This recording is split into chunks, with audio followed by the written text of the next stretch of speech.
What's going on, everyone, and welcome into Expected Bets for your go-to podcast for all things hockey betting. I am Gator Betting, joined by my two co-hosts today. We got Gretzky, Betskis, and Franco the Banker. We're continuing our team previews here. We're going to stick in the Pacific Division and roll with the Calgary Flames here. Betsky, I know this is kind of the episode that we've all been looking forward to, another young, exciting team after we talked about the Ducks. So I'll save any chit-chat and we'll just get right into it. So Calgary coming off kind of a heartbreaking season here, went 41, 27, and 14 last year. It had 96 points, finished fourth in the Pacific, missed the playoffs. They lost the tiebreaker to the St. Louis Blues for that second wild card spot. I think this team certainly kind of overperformed last year, especially kind of given this roster. So any thoughts? I think the only people who had broken hearts, if you're a Flames fan, were the people that wanted them to get a top 5 pick. Yeah. I mean, this was a really fun season for them. And I think last year, this was a team that we had circled as one of the most unbettable teams in the league, along with the Washington Capitals, who we were very wrong on. And I think last year, yes, the Flames have been kind of frustrating. It was hard to pinpoint the right guys, but you had some value on some of the younger players that took a step up. Yeah. In the offseason, they didn't really make many changes here. Dustin Wolf remains a starter. They bring in kind of a new backup from the KHL. I believe he was an Arizona Coyotes prospect at one point, too. Played well. Yes. Yes. So he's going to be battling for that second spot. There's another goaltender that I forget off the top of my head of who he's in contention with right now. But in terms of kind of these big changes here, Vladar's gone, Rooney's gone, Mantha's gone, Barry retires. Not much kind of overturn for this squad at all, Betsky. Not yet. And this is why my favorite bet for this team is their team total under, especially if you can get it close to 85. So it looks like on FanDuel, 84.5 is minus 108. The recency bias is so strong with this team. Dustin Wolf was a huge factor of why this team almost was knocking at the playoffs door and got above 90 points. Yes, they're an extremely weak division, but you could make the argument that everything that could have gone wrong with Vancouver did. I think the Ducks are much stronger. I think San Jose is a bit stronger. And I think this is a team who, if they have any sort of troubles or any sort of wheels spinning, will happily plow themselves down into the McKinnon race. We already seen rumors for Kadri to Toronto this offseason. We've already seen how Rasmus Andersson won't go anywhere but Vegas. Something tells me that will change. I think this team is destined to be a bottom 7 team in the league. Yeah, and it's interesting, too. I know some people are high on them, too, but you still look at their odds to make the playoffs, plus 270 for yes, minus 350 to no. As much as I hate saying this and kind of being the downer here, there is going to be some regression, it feels like, for Wolf, especially if Anderson goes here. That D-core, Pareka, young kid, too. Uyghur's getting older here. That, in general, that D-core just does not look fantastic on paper here. And only 2 guys scored over 50 points last year in Kadri and Huberdeau. Coronado had a good third season in the NHL. I think he's going to be kind of improving on that. Your supporting cast of Frost, Zary, and Sharon Govich. Again, I don't think that's necessarily an awful second line, but they're going to take a step forward as well if this team does want to have a shot at the playoffs here. Franco, I guess, are you kind of down on this team as well, or do you kind of want to play devil's advocate if that's even an option with this Flames roster? Yeah, I mean, I think it's difficult to know where they're going to be at like the midway point of the season, as far as like who's still on the team or who's has one foot out the door, kind of like what Betsky was saying. So that's the worry if you're feeling confident about this team at all. Now, I will say that because there hasn't been that many changes, I mean, losing Vladar and Rooney and Mantha, like that does nothing. I don't see how that affects this team really. Yeah. So if they can be decent because they have the chemistry and the consistency there, I think they can be okay, at least to start the season. I think just the problem is going to be if once those players start saying, hey, I want out, if Anderson says he wants out.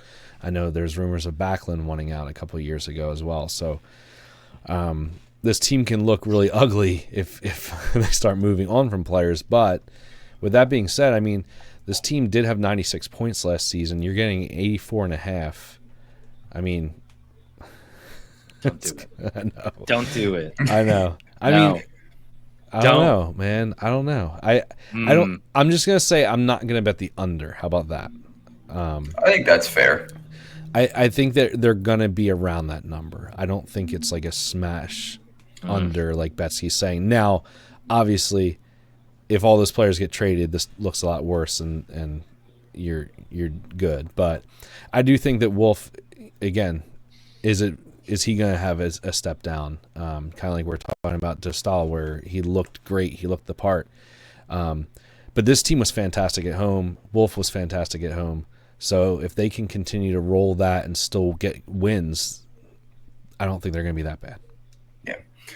I know I previewed this kind of offline here, but I do want to get into kind of my favorite bet for this team, and it's a quick future. We're going to know in the first month. It is the Calgary Flames under 11.5 points in the month of October, minus 115 on DraftKings here. So they play 12 games, possible 24 points. Going through, they start with on the road, back-to-back, Edmonton, Vancouver. From there, they go St. Louis, Vegas, Utah, Vegas again, Winnipeg, Montreal, Winnipeg, Rangers, Toronto, Ottawa. That is a gauntlet of a schedule to start. They could easily start the season 0-3, facing Edmonton in the first game, Vancouver on a back-to-back from there. Vegas went 3-0-1 against Calgary last year, outscored them 15-6. And just looking at a few of these other teams, Toronto and Ottawa both went 2-0 against Calgary last year as well. I guess the only games that you really want to talk about coin flips in there, Montreal, but they improved this offseason. New York Rangers, maybe there, Utah. I don't see this team necessarily getting 5 wins. There's 6 wins they would have to get to hit that. I don't see them getting 6 wins in the month of October.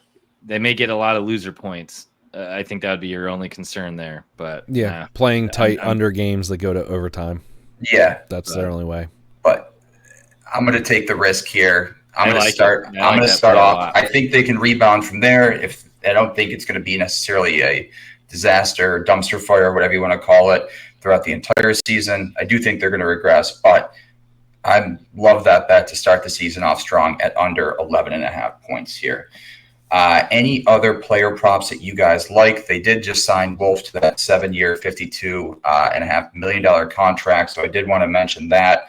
But it feels like this team is just in that purgatory of just kind of that middle ground that no team really wants to be in at this point. There's one other one that kind of interests me, and I would definitely hedge this. I mean, the Calder race is always really fun. Yep.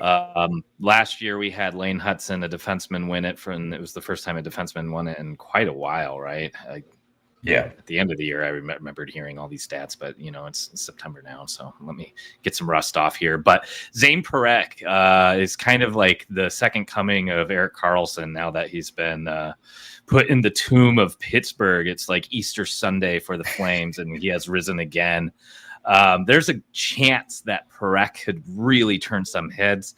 My big concern here, though, is this offense isn't good enough to get him the points to beat out somebody like Ivan Demidov or my favorite defenseman for Calder Rookie of the Year, Zeev Buyam on the Minnesota Wild. But at plus 2,000 odds, if you want to throw a little beer at that, I don't think that's a terrible bet. Yeah, and if you are a Calgary Flames fan and you do want to kind of be excited for this team, another bet, too, I don't hate is Matt Coronado to get 60 points this year. It's plus 150 on FanDuel. He had 47 in 77 games played last year, 9 in 34 in the season before. He has kind of shown that he's going to have to be kind of that top point scorer on this team with Kadri and Huberdeau kind of on their way out, it seems like, just age-wise. So if you want to get excited for this team, you want to kind of cheer for a season-long future, I don't necessarily hate Coronado to hit that 60 points mark. I don't think it's necessarily out of the picture. Any other things for Calgary, Franco? To piggyback on that, I don't mind doing a little sprinkle on his goal prop at 30 at plus 225 as well. I finished with 24 last year. No, don't. I think if there's going to be a guy that's scoring goals for that team, Yeah. it's either him or Kadri. I mean, that's it. Yeah, but nobody's getting 30 goals on this team's the problem. It could be. I mean, this could be an unders team for this sure. Could be one of those teams where a defenseman has the most points on it. Yeah. Oh God. It very well could be true. You know what those types of teams are. Yeah. Not fun to bet on. Fair. Yeah, this could be another Flames year where they maybe have 5 bets on him the entire season long for props at all. The propane tank is going to be on empty. Let me tell you. Exactly.